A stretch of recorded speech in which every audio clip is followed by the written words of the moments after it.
Hi and welcome to this week's Wu Wei Wisdom Life Lessons teaching. It's great to be back with you all. Now, do you doubt yourself? Think that you're not good enough, not capable enough, not worthy enough? Well, in this teaching, we're going to be showing you how you can boost your self-belief.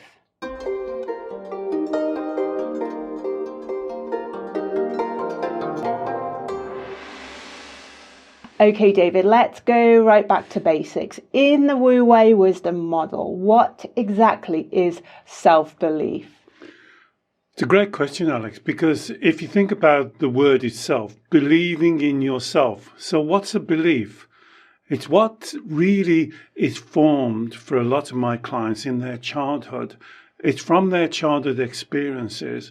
It's what they've learned or what they've inferred from what has been around them, their environment, their culture, maybe their religion.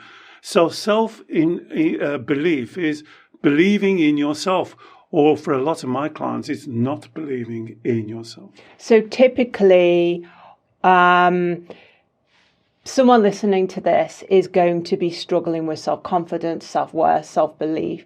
So what are the typical things that can happen to us when we're younger that may negatively impact our self-belief such that it affects us many decades later in adulthood? I think that's the point, Alex. It really can go back for many, many of my clients, right back to childhood, right from that pivotal age between 6 years old and 9 years old. And this is what we call the inner child, the part of your subconscious mind. You may want to call it your ego.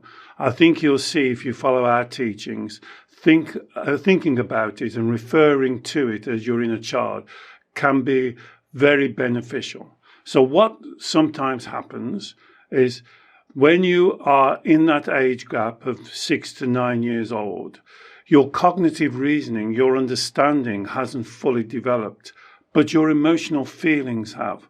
So something is happening. It could be one thing, or it could be a series of things per environment, per parental teaching, being bullied at school. It can be many, many things. And not one thing is worse or better than another. But the child encounters that, and then the child hasn't got the tools, hasn't got the cognitive reasoning to understand it. And so it says what I call the vow, V-O-W. And the vow to me is a very important kind of core belief that you say about yourself. And so something is happening. You don't understand it. It's normally happening with grown-ups. So it can't be them, can it? It can't be your parents. Because you rely on your parents, you need your parents. Your parents should be loving you. And so the child says, it must therefore be me. There's something wrong with me. There's something missing in me. And right away then, you create that chasm in your belief system about doubting yourself and not believing in yourself. Because David, when you were describing that, I almost had the visualization that, when we're younger, how a child plays with building blocks, the colourful building blocks, and builds up a kind of very rudimentary construction. In a way, that's what we do about understanding who we are, understanding our identity, understanding our qualities. We take the building blocks of feedback, either direct feedback, which could be criticism, scolding, a kind of a tut-tut of our parents or teachers, or it could be something very, very subtle, like them favouring a sibling over us, or us being excluded, say, from a peer group. And we take all these pieces of information and feedback and use them to construct the image and understanding of who we are. And although we're only doing it as a child, so it's in a very kind of basic, rudimentary way, those building blocks, in essence, then form the foundation for the rest of our life. They become, as you said, the term that we use in Wu Wei Wisdom, this vow. It's like they are actually quite strong, robust, and cemented in. I mean, obviously the work you do with clients, you work to dismantle or re-examine and dismantle this childlike construction, but they're pretty solidly put in place, these childlike building blocks. That's right, Alex. In fact, they're very solidly put into place. And when you've been believing that type of belief, building blocks for many years, 10, 20, 30, 40, 50, even for some of my clients, 60 years, even though somewhere inside of you, you know that they're wrong, they're very familiar, and perversely, they're very comfortable. So it's very difficult for you to, first of all, find those beliefs. That's what we call the golden thread. The golden thread process is a process of finding what those core beliefs are and shining a light on them. We have a saying in our model, you can't change what you don't understand and accept. So the first job of the golden thread is to understand that core belief. So if the core belief for you is something like, there's something wrong with me, there's something missing in me, it's very important to understand what the circumstances were that when you developed that belief.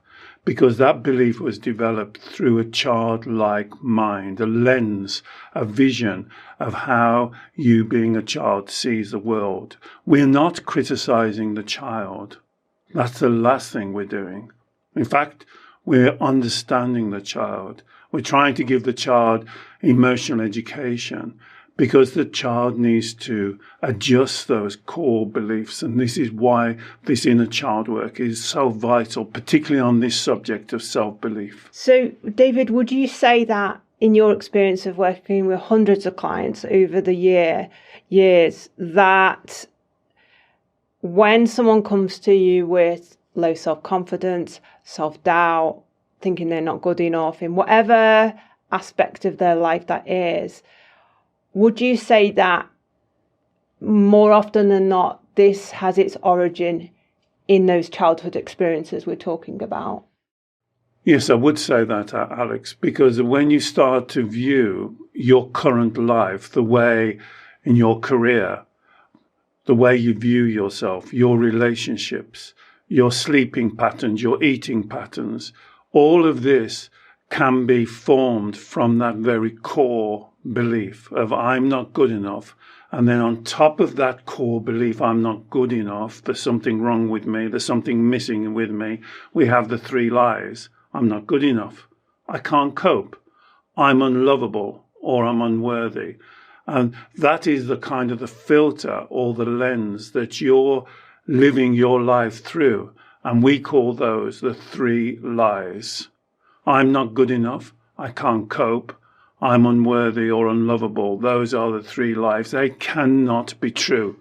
But the child will hang on to those lies, and that, of course, is corrupting the way they believe about themselves. What they believe about themselves becomes those three lies. They kind of morph into their identity, and this is what you have to resolve, as you say, deconstruct, unpick.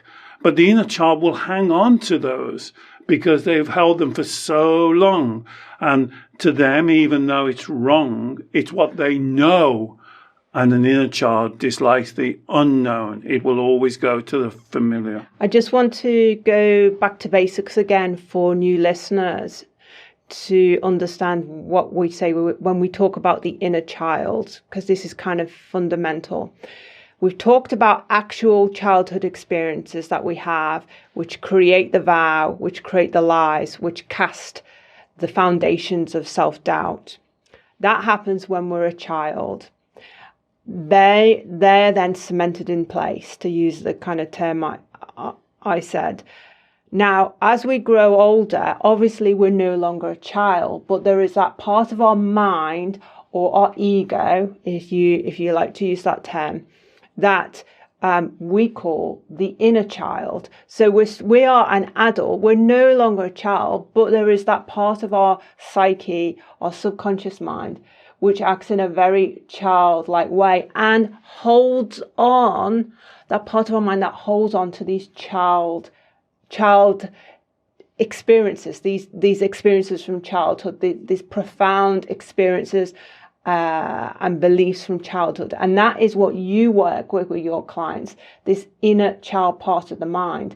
So as you said when we started, it's the inner child within us that holds on to the self-doubt, that blames themselves. It's not just because I want to make an important distinction, because this comes up in our teachings.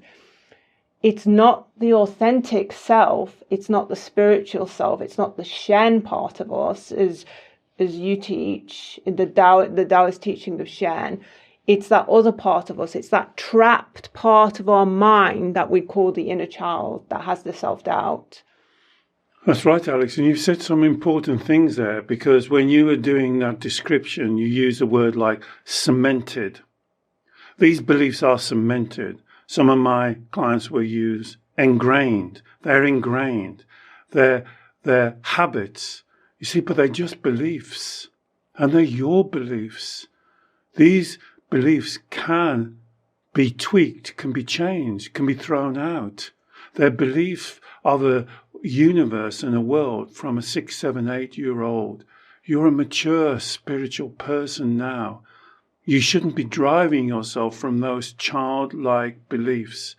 And those resistance, and it was very important what you said, that's the answer I get from many of my clients. But David, now we've found them. They're cemented. I can't change them. But we change our beliefs all of the time. And this is why it's so difficult, because those core beliefs, Alex, are just beliefs. And then we build a story around those core beliefs. And this story becomes what I call a self-fulfilling prophecy. I think you call it confirmation bias. We ignore all the good, positive things that happen as in our lives, and we start to focus on the negative things, because that confirms our story. Our story confirms our childlike belief. So we're building, I liked these building blocks, but these building blocks are built on spurious foundations. And then what's even worse, when we get into our 20s, these beliefs, the story, then becomes our identity. We start to say things about ourselves. Oh, we're weak. Oh, we'll never be able to do it.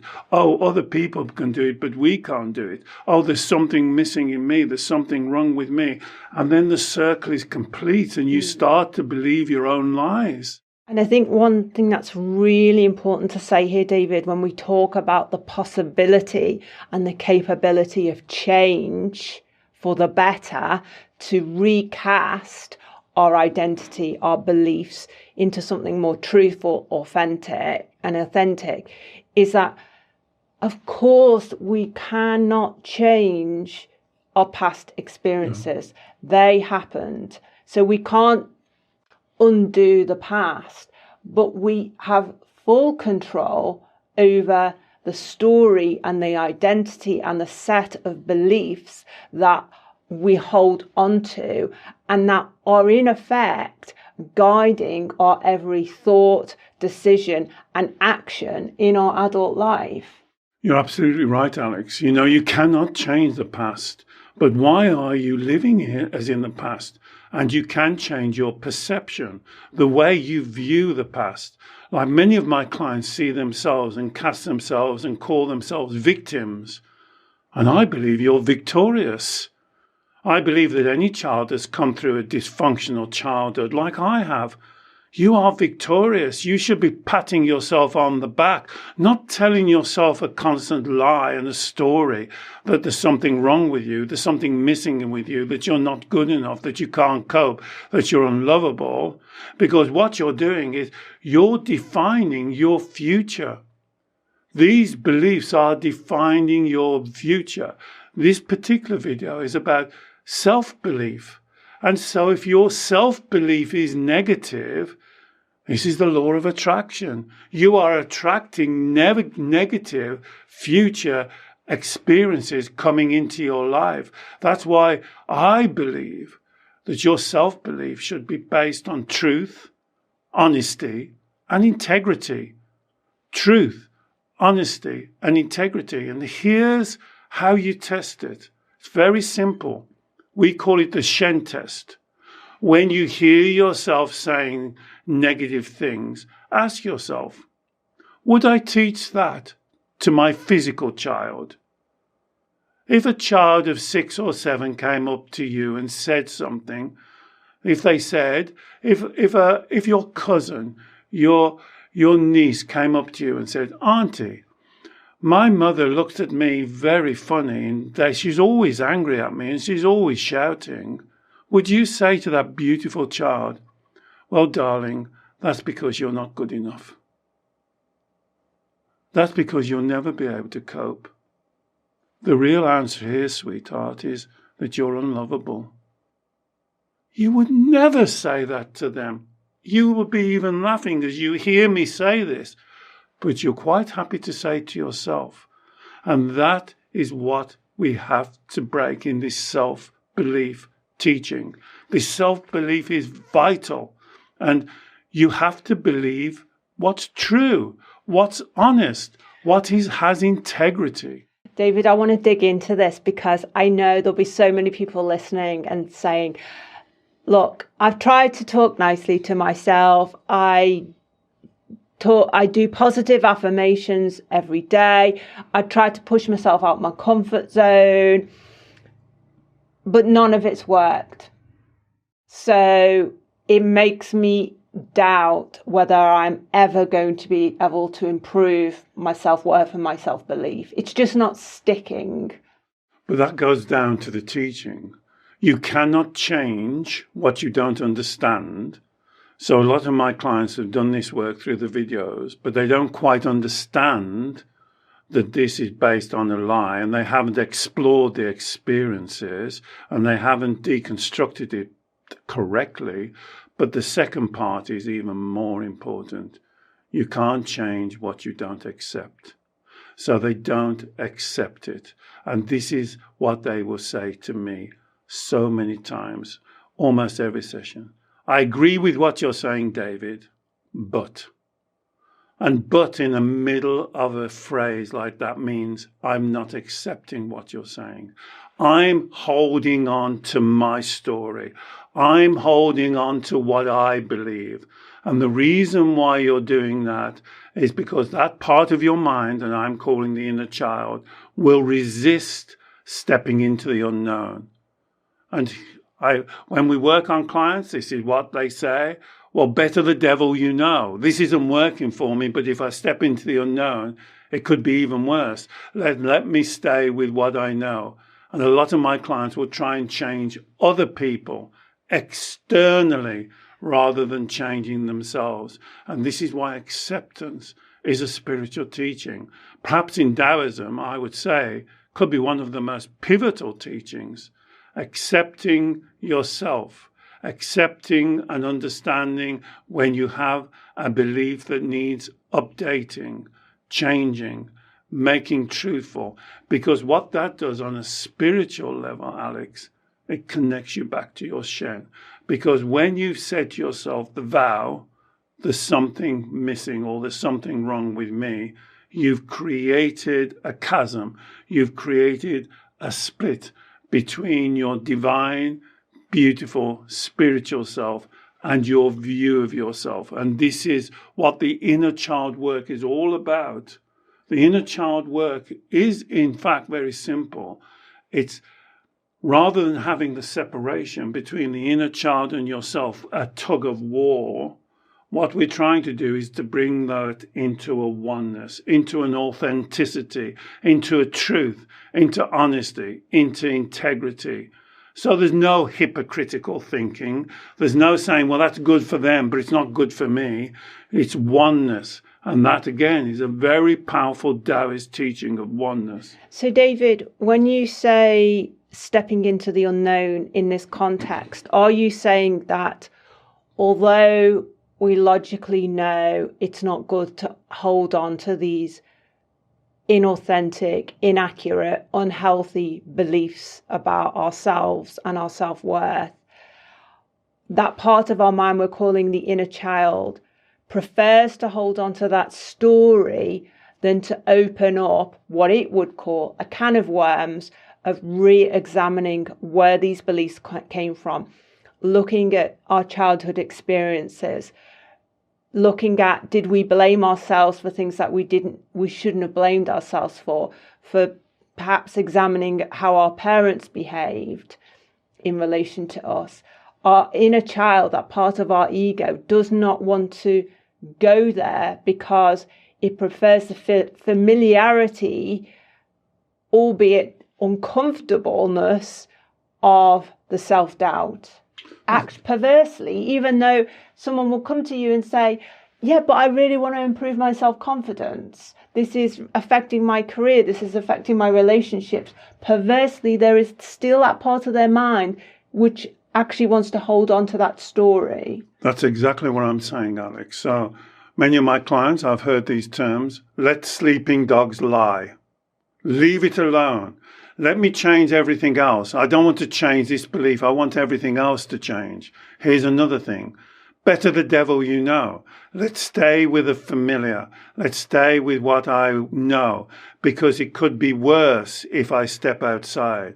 And then the inner child will use its number one tool, your emotions. So it will say, I can't do that because I'm frightened. I can't do that because I'm scared. I can't do that. You've said it several times. A lack of confidence. Well, confidence is an emotional feeling. So the inner child is just using the emotional feelings to keep you trapped. Remember, I say on every video, you are the creator of your emotions. You are not the victim. The inner child has played a trick on you, an illusion. It's making you a victim of emotions, of fear, of anxiousness, of scared, of frightened, of scared of change. And so you keep on the old familiar that I call the carousel of despair. And people say, I identify when I watch your videos, David, of the carousel of despair. I know I'm on it, but how do I get off it? And this is the key. You've got to address and do the inner child's work. The inner child is not a monster. The inner child is not your enemy that you've got to kill. The inner child needs love, needs understanding, needs education. It really needs a parent. And that's what we call reparenting. The adult spiritual you has to reparent that child and hold their hand and give them love. Hold them close to your heart and tell them, sweetheart, there is another way. And we can walk this way together.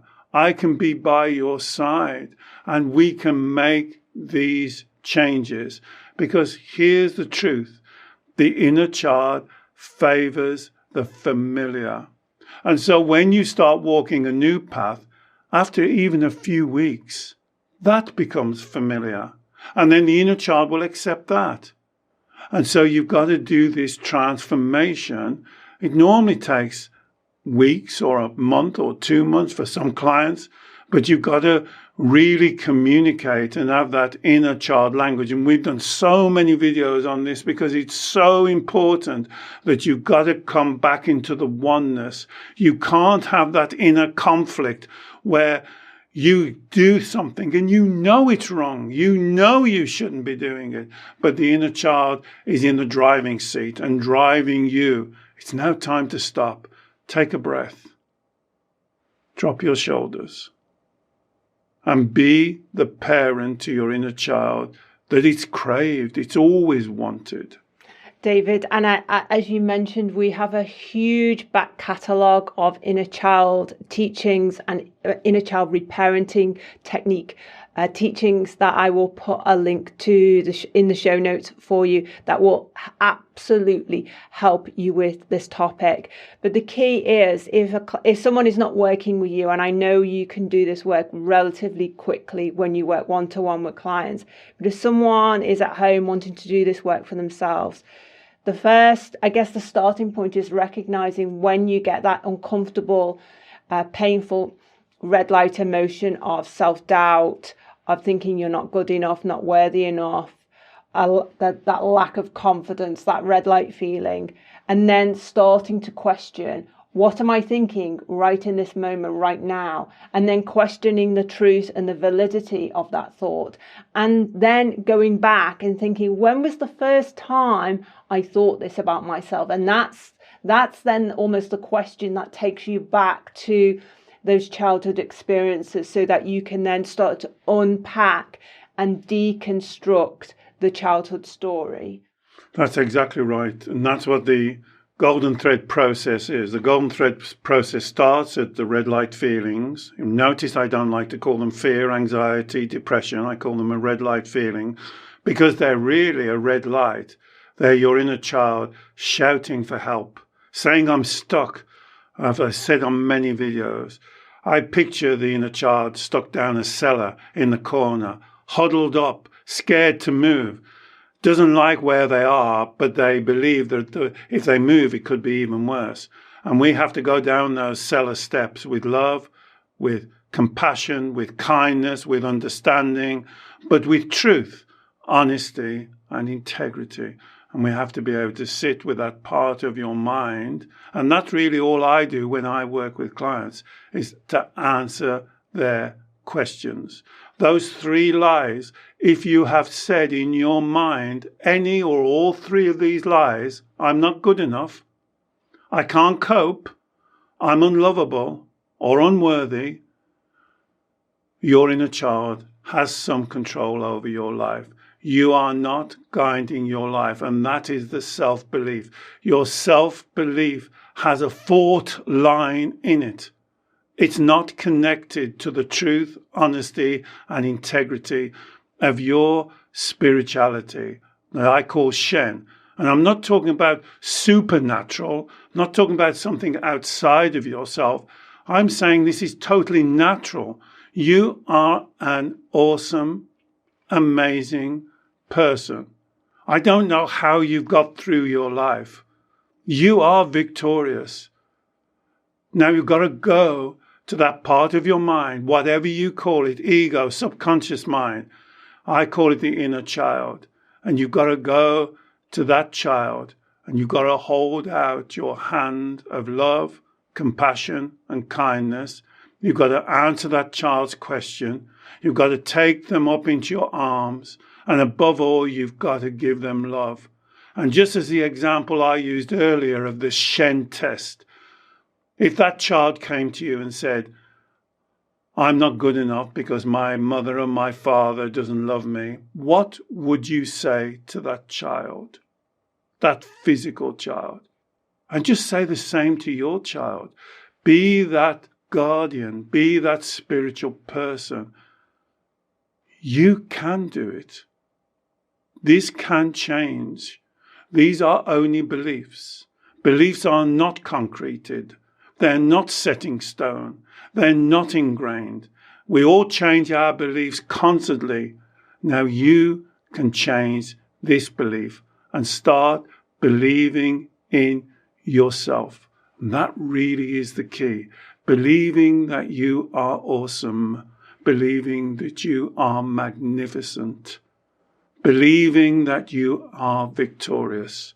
And that's how you make this change. Wonderful. Thank you, David. And like I said, please do check out the show notes. I will put links to our inner child teaching playlist, as well as a few more teachings on self-belief and self-worth to help you with this topic. I really hope this teaching has benefited you. Please do let us know, and perhaps share it with someone else that it may also help. David works every week with clients all over the world via Zoom video call. And if you'd like to learn more about David's one-to-one consultations, I will also put a link in the show notes for those. And finally, please don't forget to subscribe to our YouTube channel. We produce new long-form teachings every Saturday and short midweek snippets of wisdom. So don't forget to subscribe. We look forward to seeing you again very soon. Bye-bye.